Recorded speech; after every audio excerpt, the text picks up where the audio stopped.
Question number 3 है बेटा, consider the sets. आपको दो सेट दिए गए हैं, एक सेट P दिया गया है और एक सेट Q दिया गया है, और आपको फर्स्ट पार्ट में कहा गया है कि फाइंड कीजिए P इंटरसेक्शन Q, और सेकंड पार्ट में आपको कहा गया है फाइंड कीजिए P यूनियन Q। अब बेटा सेट P का यूनियन, P और Q का यूनियन लेना हो या इंटरसेक्शन लेना हो, पहले आपको इसको टेबुलर फॉर्म में कन्वर्ट करना होगा। ठीक है, अब यहाँ पर क्या लिखा हुआ है, set P x such that x is a prime number. इस सेट के अंदर प्राइम नंबर मौजूद हैं, और वो कौन से हैं, वो x ग्रेटर देन 0, 0 से तो वो ग्रेटर हैं प्राइम नंबर, लेकिन less than or equal to 20, 20 से छोटे और 20 तक अवेलेबल हैं। जिनके सेट P में अगर मैं इनको टेबुलर फॉर्म में लिखना चाहूँ, मैं यहाँ पर लिख लेता हूँ इन टेबुलर फॉर्म जी। तो सेट P क्या बनेगा मेरा बेटा, तो मेरा सेट P बन जाएगा, 0 से बड़े प्राइम नंबर कौन से होते हैं, 2 है, 3, 5, 7, इसके बाद 11 देख लें, 11 के बाद 13 के बाद 17, 20 तक जाना है ना हमने बेटा, और फिर 19। ओके, ये हमारे क्या आ गए हैं बेटा, प्राइम नंबर आ गए हैं। 0 से ग्रेटर हैं ये, 20 से इक्वल हैं या लेस हैं। ओके, इसके बाद सेट Q में क्या कहता है, सेट Q में कहता है कि x such that x is a divisor of 210, 210 के डिवाइजर लिखें, और लिमिट क्या दी है, वो 0 से क्या हो, लेस हो, और 0 से ग्रेटर हो, 20 से लेस हो या इक्वल हो। बुक में देखें जी, 20 से लेस हो या इक्वल हो जी बेटा, लिखते हैं यहाँ पर, यानी कि जो 210 जिस पर नंबर पर डिवाइड हो जाए, 1 आएगा, 2 आएगा, इसके बाद 3 आएगा, 3 के बाद 4 देख लें इसमें बेटा, 4 आएगा, 4, 5, 20, 4 नहीं आएगा इसमें, 5 देख लें, फिर 5 आएगा, 5 के बाद बेटा 6 देखें, 6 आ जाएगा हमारा इसमें, 6 3 18। ओके, 6, 7 भी आ जाएगा, 6, 7 के बाद 8 चेक करें, 9 चेक करें, 10 चेक करें, यानी कि जिस पर ये नंबर डिवाइड होता है, जिसका डिवाइड करने पर रिमाइंडर 0 बचता हो, वो आपने यहाँ पर लिखने हैं। तो 7 के बाद बेटे यहाँ पर आ जाएंगे आपके पास 10 आएगा, 14 आएगा और 15। ये वो नंबर हैं जो 210 पर मुकम्मल डिवाइड हो जाते हैं, यानी कि जब हम 210 को इन नंबर्स पर डिवाइड करेंगे, हमारा आंसर पॉइंट में नहीं आएगा। आपने क्या करना है, कैलकुलेटर पर लिखना है 210 डिवाइड बाय 5 करना है, तो रिज़ल्ट अगर आपका आप पॉइंट के बगैर आ रहा है तो इसका मतलब पूरा पूरा ये डिवाइड हो रहा है। फिर 6 पे डिवाइड करना है, 7 पे, जैसे ही आपने 8 पर डिवाइड करना है तो आंसर आएगा आपका पॉइंट में। तो पॉइंट वाले का मतलब ये हुआ कि ये पूरा पूरा इस पर डिवाइड नहीं हो रहा, ये इसका डिवाइज़र नहीं है। ओके, तो आपने कहाँ तक चेक करना है बेटे, 20 तक चेक करना है, तो आपका ये 15 तक ये आपका रिज़ल्ट आ जाएगा। P और Q हमारे पास इस तरह से हमने दो सेट बना लिए हैं बेटा। ओके, अब हमें फर्स्ट पार्ट में कहा गया है मालूम कीजिए P इंटरसेक्शन Q, P और Q का इंटरसेक्शन मालूम कीजिए। तो कैसे मालूम करेंगे, P intersection Q is equal to, set P है हमारे पास 2, 3, 5, 7, 11, 13, 17, 19, इंटरसेक्शन Q क्या है हमारे पास, Q है 1, 2, 3, 5, 6, 7, 10, 14 और 15।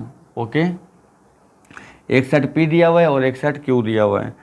P intersection Q is equal to, okay बेटा, अब जब इसका इंटरसेक्शन में क्या करना होता है, हमें कॉमन एलिमेंट लेने हैं। कॉमन एलिमेंट कैसे लेंगे हम लोग, कॉमन एलिमेंट ये 2 लिखा हुआ है, यहाँ पर ये 2 लिखा हुआ है, तो हम 2 कॉमन आ गया बेटा। इसके बाद ये 3 है हमारे पास, और यहाँ पर 3 लिखा हुआ है, ये भी कॉमन है हमारे पास। ये 5 है और ये 5 है, ये भी क्या आ गया बेटा, कॉमन आ गया हमारे पास। इसके बाद 7 है और ये 7 है, तो ये भी क्या आ गया हमारे पास, कॉमन आ गया। ओके, 7 के बाद 11 देखें कॉमन नहीं आता, 13 भी कॉमन नहीं है, 17 भी कॉमन नहीं है और 19 भी कॉमन नहीं है। तो कॉमन जो एलिमेंट आए हैं हमारे पास वो कौन से आए हैं, 2, 3, 5 और 7 आए हैं। तो हमारा ये बेटा क्या आ गया हमारे पास, इसका इंटरसेक्शन आ गया। ओके, अब हमें क्या चाहिए, इसका यूनियन चाहिए सेकंड पार्ट में। तो हमने क्या करना है, P union Q is equal to question mark. तो अब हम क्या करेंगे बेटा, P लिखेंगे, सेट यूनियन फिर Q, सेट P कौन सा है हमारे पास, 2, 3, 5, 7, 11, 13, 17 और 19। ओके, यूनियन क्यू क्या लिखेंगे हम बेटा, क्यू क्या है हमारे पास 1 2 3 5 6 7 10 14 और 15। अब यूनियन आपको पता है हम कैसे लिखते हैं, दोनों सेट्स के एलिमेंट तरतीब से लिखने हैं। यहाँ पर 1 है तो पहले 1 लिख लें, फिर 2, फिर 3, 4 दोनों में नहीं है, 5 6 यहाँ पर मौजूद है, 7 8 दोनों में नहीं है, 9 दोनों में नहीं है, फिर 10 के बाद 11, फिर 12 दोनों में नहीं है तो 13 है, 14 यहाँ पर अवेलेबल है, 14 15 भी अवेलेबल है, 16 नहीं है तो 17 और बेटा ये 19। ये वो एलिमेंट हैं जो दोनों सेट्स में, कि दोनों सेट्स के सारे एलिमेंट हमने लिख दिए हैं जो दोनों सेट्स में मौजूद भी हों। ओके, जैसे यहाँ पर अब बेटा 16 या 4 नहीं है ना, यहाँ पर लिखा हुआ है ना यहाँ पर, तो हमने यहाँ पर भी 4 नहीं लिखना। ओके, तो ये हमारा बेटा यूनियन था, बहुत ही आसान। और ये हमारा इंटरसेक्शन का आंसर था, ये भी बहुत ही आसान था। हमें पहले गिवन सेट्स को कन्वर्ट करना है टेबुलर फॉर्म में और उसके बाद दिए गए ऑपरेशन को उस के मुताबिक सॉल्व कर देना है। एक्सरसाइज 3.2 का क्वेश्चन नंबर 4 स्टार्ट करने लगे हैं बेटा। क्वेश्चन नंबर 3 तक हम लोगों ने प्रीवियस लेक्चर में कर लिया है। अब क्वेश्चन नंबर 4 में देखते हैं कि क्वेश्चन वाला हमसे क्या डिमांड करता है। जी, क्वेश्चन में कहा गया है बेटा verify the commutative property of union and intersection. कहता है यूनियन और इंटरसेक्शन पर मौजूद कम्यूटेटिव प्रॉपर्टी की वेरिफिकेशन करके दिखाएं आप। यूनियन और इंटरसेक्शन की क्या करना, ये यूनियन ये इंटरसेक्शन कम्यूटेटिव प्रॉपर्टी की वेरिफिकेशन करनी है आपने। कम्यूटेटिव प्रॉपर्टी क्या होती है बेटा, अगर हम सेट, कम्यूटेटिव प्रॉपर्टी कहती है कि अगर मैं सेट ए का यूनियन लूँ सेट बी के साथ तो इसका आंसर बराबर आना चाहिए सेट बी का यूनियन लें सेट ए के साथ। ये कम्यूटेटिव प्रॉपर्टी ऑफ यूनियन है बेटा। इसी तरह से कम्यूटेटिव प्रॉपर्टी ऑफ इंटरसेक्शन क्या कहती है बेटा, कि अगर आप सेट ए और बी का यूनियन इंटरसेक्शन ले रहे हैं, क्या ले रहे हैं, इंटरसेक्शन, तो इसका आंसर इक्वल होगा सेट बी और सेट ए के इंटरसेक्शन के। अगर हम इसकी लेफ़्ट और राइट साइड को इक्वल करने में कर लेते हैं तो इसका मतलब है कि कम्यूटेटिव प्रॉपर्टी की वेरिफिकेशन हो गई। सेट कौन से यूज़ करने, उसने हमें 3 पार्ट दिए हैं। फर्स्ट पार्ट में सेट ए और बी दिया हुआ है, सेकंड पार्ट में भी सेट ए और बी दिया हुआ है और थर्ड पार्ट में भी सेट ए और सेट बी दिया हुआ है। हमें इन तीनों पार्ट्स की वेरिफिकेशन करनी है, कम्यूटेटिव प्रॉपर्टी ऑफ यूनियन की भी और इंटरसेक्शन की भी। चलते हैं सॉल्यूशन की तरफ। सॉल्यूशन की तरफ जाने से पहले वो तमाम बेटे जिन्होंने अभी तक चैनल को सब्सक्राइब नहीं किया, उनसे रिक्वेस्ट है कि वो पहले चैनल को सब्सक्राइब कर लें, बेल आइकन को ऑन कर लें ताकि हमारे आने वाली हर वीडियो का नोटिफिकेशन आपको वक्त पर मिलता रहे। चलते हैं वेरिफिकेशन की तरफ बेटा।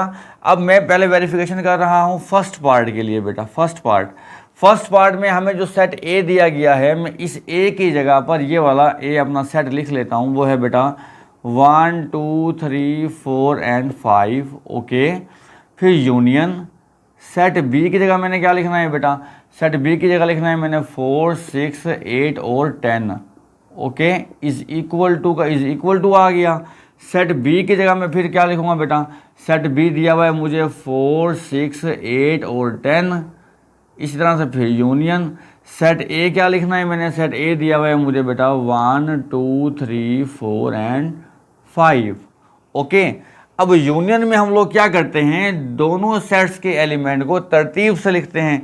तो हमारे पास क्या रिजल्ट आएगा इसका, यहाँ पर 1 अवेलेबल है, 2 अवेलेबल है, 3 अवेलेबल है, 4 और 5 अवेलेबल है, यहाँ पर 6 8 और 10 अवेलेबल है। तो ये हमारी लेफ़्ट हैंड साइड का यूनियन आ गया बेटा। अब राइट हैंड साइड का यूनियन देखते हैं बेटा। यहाँ पर देखें, सबसे पहले 1 से लेकर 5 तक हैं, 1 2 3 4 5।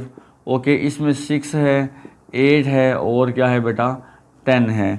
तो इस तरह से अगर आप गौर कीजिए तो आपकी लेफ़्ट हैंड साइड और राइट हैंड साइड का आंसर क्या आया बेटा, इक्वल आया। अगर आपका लेफ़्ट हैंड साइड और राइट हैंड साइड इक्वल आ रही है, इसका मतलब है कि कम्यूटेटिव प्रॉपर्टी यहाँ पर एग्जिस्ट करती है या कम्यूटेटिव प्रॉपर्टी की वेरिफिकेशन हमने कर ली है। सेम एज यही सेट यूज़ करते हुए इंटरसेक्शन पर हमने काम करना है बेटा। सेट ए की जगह पहले हम सेट ए लिख लेंगे, इसकी जगह इसका सेट लिखेंगे, वो क्या है 1 2 3 4 5, फिर इंटरसेक्शन आएगा, इस बी की जगह पर क्या आएगा 4 6 8 और 10 आ जाएगा। ओके, इज इक्वल टू, अब सेट बी, इस बी की जगह सेट बी लिखेंगे, सेट बी क्या है बेटा 4 6 8 10, इंटरसेक्शन सेट ए की जगह पर सेट ए लिखेंगे, वो क्या है बेटा 1 2 3 4 5। ओके, अब इंटरसेक्शन में हमने कॉमन एलिमेंट लेने होते हैं जो दोनों सेट्स में अवेलेबल हो। अब यहाँ पर देखें 4 है, यहाँ पर भी 4 है, तो इसका आंसर यहाँ पर क्या आएगा 4। इसी तरह से इसके अलावा 5, यहाँ पर 5, बाकी एलिमेंट सेम नहीं है, तो इसका मतलब है सिर्फ 4 ही आना है यहाँ पर। Is equal to same as in दो सेट्स में भी हमने कॉमन एलिमेंट देखने हैं बेटा। यहाँ पर 4 अवेलेबल है, यहाँ पर भी 4 अवेलेबल है, इसके अलावा कोई और एलिमेंट कॉमन नहीं आ रहा। तो अब बेटा लेफ्ट हैंड साइड का आंसर इक्वल आ रहा है राइट हैंड साइड के। इसका मतलब है, क्या मतलब है इसका, कि कम्यूटेटिव प्रॉपर्टी ऑफ इंटरसेक्शन यहाँ पर भी एग्जिस्ट करती है, यानी कि हमने वेरिफिकेशन कर दी है कम्यूटेटिव प्रॉपर्टी ऑफ इंटरसेक्शन की भी और यूनियन की भी। ये फर्स्ट पार्ट को हमने सॉल्व किया था बेटा। सेम एज इसी मेथड से हमने अब सेकंड पार्ट को भी सॉल्व करना है। अगर हम सेकंड पार्ट को सेकंड पार्ट को अब सॉल्व कर लेते हैं बेटा, इसी मेथड को यूज़ करना है हमें। जी बेटे, सेकंड पार्ट है हमारे पास। अब सेकंड पार्ट में हमें जो सेट ए दिया गया है बेटा वो n दिया गया है, और जो सेट बी दिया गया है वो z दिया गया है। n for natural number, natural कहाँ से स्टार्ट होते हैं 1 से स्टार्ट होते हैं, 1 2 3 and up to so on, और z 0 +-1 +-2 +-3 up to so on, यानी कि z में पॉजिटिव नंबर भी अवेलेबल हैं और नेगेटिव नंबर भी अवेलेबल हैं, जबकि n नेचुरल नंबर में सिर्फ पॉजिटिव नंबर अवेलेबल हैं। आपको एक छोटी सी टिप देता चलूँ, अगर आपके पास दो सेट अवेलेबल हैं, एक में एक सेट छोटा है और दूसरा सेट उससे बड़ा है, तो यूनियन में हमेशा जो आंसर आएगा वो बड़ा सेट वाला आएगा, और इंटरसेक्शन में जो आंसर आएगा हमेशा वो छोटा सेट होगा। देखते हैं इसकी verification. Commutative property of union, A union B is equal to B union A. अब जो मैं सेट ए ले रहा हूँ वो क्या ले रहा हूँ बेटा n, यानी कि नेचुरल नंबर का सेट ले रहा हूँ यूनियन, और जो सेट बी ले रहा हूँ वो इंटीजर का सेट यानी कि z ले रहा हूँ। सेम एज बी की जगह इंटीजर का सेट z आ जाएगा, और ए की जगह नेचुरल नंबर का सेट क्या आ जाएगा बेटा n आ जाएगा। अब n में नंबर होते हैं 1 से लेकर 1 2 3 अप टू सो ऑन, जबकि z में क्या होते हैं पॉजिटिव नंबर भी अवेलेबल हैं और नेगेटिव भी। तो इनका यूनियन क्या आना है, दोनों सेट को अगर हम कंबाइन करें तो हमारे पास आंसर आएगा इसका z, यानी कि इंटीजर्स हमारे पास आ जाने हैं, क्योंकि इंटीजर्स में नेचुरल नंबर भी मौजूद होते हैं। सेम एज इंटीजर का जब मैं यूनियन लूँगा नेचुरल नंबर के साथ तो आंसर क्या आएगा बेटा इंटीजर ही आएगा, क्योंकि इंटीजर्स में नेचुरल नंबर मौजूद होते हैं, और हमने यूनियन में दोनों सेट्स के एलिमेंट को कंबाइन करके लिखना होता है, इसलिए हमें इसका आंसर क्या मिलेगा बेटा इंटीजर्स मिलेगा। और हमारी left hand side right hand side क्या हो गई बेटा यहाँ पर इक्वल हो गई। तो ये हमारी वेरिफिकेशन हो गई किसकी, कम्यूटेटिव प्रॉपर्टी ऑफ यूनियन की। सेम एज अब इंटरसेक्शन की तरफ मूव करते हैं। सेट ए की जगह पर मैंने क्या लिखना है बेटा नेचुरल नंबर का सेट लिखना है। इंटरसेक्शन बी की जगह पर क्या लिखना है मैंने इंटीजर का सेट लिखना है। बी की जगह इंटीजर और ए की जगह क्या लिखना है नेचुरल नंबर का सेट लिखना है। नेचुरल नंबर में हम जस्ट वही एलिमेंट लिखते हैं जो दोनों सेट्स में अवेलेबल हों। अब बेटा नेचुरल नंबर में सिर्फ पॉजिटिव नंबर अवेलेबल हैं, जबकि इंटीजर्स में पॉजिटिव और नेगेटिव दोनों अवेलेबल हैं। लेकिन इंटरसेक्शन में हमें वो चाहिए जो दोनों में अवेलेबल हों, तो दोनों में कौन से नंबर अवेलेबल हैं, वो पॉजिटिव नंबर हैं। और पॉजिटिव नंबर कहाँ पर कौन से सेट में है, n, यानी कि नेचुरल नंबर के सेट में अवेलेबल हैं। Same as z and n, जब हम इनका इंटरसेक्शन लेंगे तो आंसर क्या आएगा हमारे पास n आएगा। इस तरह से हमारी कम्यूटेटिव प्रॉपर्टी ऑफ इंटरसेक्शन की भी बेटा वेरिफिकेशन हो जानी है, जब लेफ़्ट हैंड साइड और राइट हैंड साइड क्या होगी बेटा इक्वल होगी। हमने बहुत ही आसानी के साथ बेटा सेकंड पार्ट को सॉल्व कर लिया, जो कि बहुत ही इम्पोर्टेंट पार्ट है। अब मूव करते हैं बेटा थर्ड पार्ट की तरफ। थर्ड पार्ट में क्या दिया गया है, थर्ड पार्ट को मैं यहीं पर सॉल्व कर लेता हूं बेटा। थर्ड पार्ट के लिए हमें वेरिफिकेशन करनी है कम्यूटेटिव प्रॉपर्टी की, यानी कि हमें क्या करना है, ए यूनियन बी का आंसर इक्वल चाहिए किसके बेटा, बी यूनियन ए के। सेम है, जब मैं इंटरसेक्शन में आऊँगा तो ए इंटरसेक्शन बी का आंसर मुझे चाहिए equal to B intersection A के। ओके, अब सेट ए क्या दिया गया है हमें, सेट ए दिया गया है हमें बेटा, मैं सेट ए की जगह सेट ए रिप्लेस करूँगा, x such that x belongs to real number and x greater than or equal to 0 union B की जगह पे क्या दिया है, पूरा रियल नंबर का सेट दिया गया है।